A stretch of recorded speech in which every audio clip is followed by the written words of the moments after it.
নমস্কার, এমপি রান্নাঘরে সবাইকে স্বাগত। তো আজ তৈরি করব সজনে ফুলের একটি রেসিপি। দেখো, আমি সজনে ফুল এক থালা নিয়ে নিয়েছি।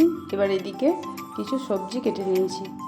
তো যেমন দেখো, ডুমো ডুমো করে আলু কেটে নিয়েছি টমেটো, এটা সর্ষেতে কাঁচা লঙ্কা আর অল্প নুন দিয়ে বেটে রেখেছি। নিয়েছি 4টে কাঁচা লঙ্কা, আর নিয়েছি এরকম বেগুন এরকম সাইজের কেটে, আর নিয়েছি কিছুটা ধনেপাতা।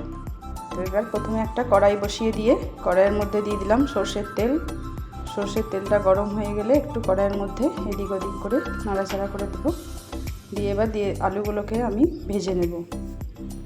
তো বন্ধুরা, ভিডিওটি দেখলে অবশ্যই একটা লাইক করে সম্পূর্ণ ভিডিওটি দেখার অনুরোধ রইল।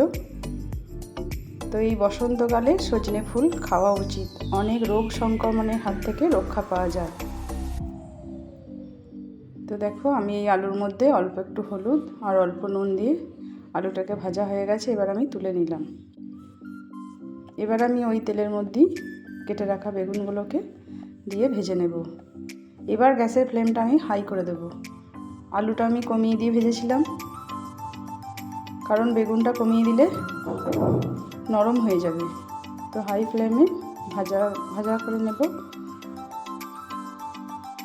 তো দেখো, ভাজা হয়ে গেছে মনে হচ্ছে। এবার আমি কড়াই থেকে তুলে নেব।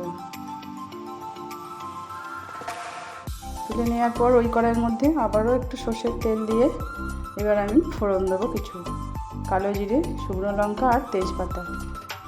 ফোড়নটা একটু ভাজা ভাজা হলে এবার ওর মধ্যে দিয়ে দেব সজনে ফুলটাকে আমি আগে থেকে ভালো করে ধুয়ে বেছে রেখে দিয়েছিলাম। তো সজনে ফুলটা দিয়ে এবার ভালো করে ভাজা করে নেব।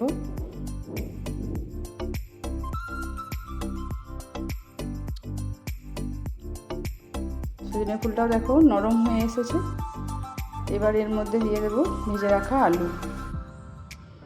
এবার দিয়ে দেব বেটে রাখা মশলাটা, আর দেব ধনে গুঁড়ো, লঙ্কার গুঁড়ো আর হলুদের গুঁড়ো।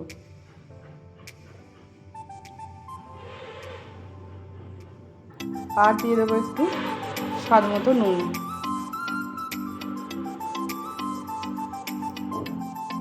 দিয়ে এবার মশলাটাকে নাড়াচাড়া করে নেবো। এবার শুকনো মশলা দিয়েছি, এবার এর মধ্যে দিয়ে দেবো অল্প একটু জল দিয়ে মশলাটাকে ভালো করে কষিয়ে নেব।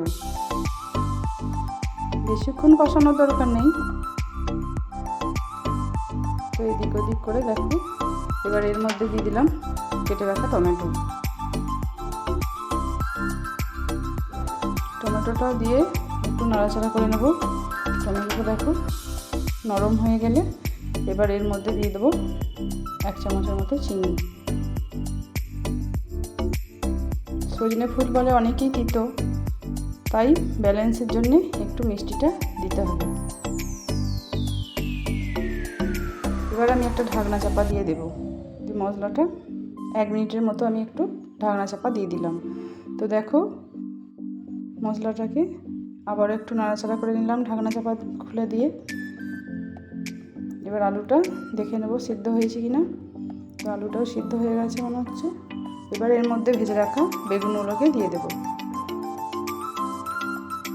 ভেজে রাখা বেগুনগুলোকে দিয়ে নাড়াচাড়া করে নেব। গ্যাসের ফ্লেমটা কিন্তু কমানো থাকবে। এবার দিয়ে দেবো চেরা কাঁচা লঙ্কা 4টে। আবারও একবার ঢাকনা চাপা দিয়ে দেব। তো দেখো, রান্নাটা হয়ে এসেছে। এবার উপর থেকে কিছুটা ধনেপাতা ছড়িয়ে দেব।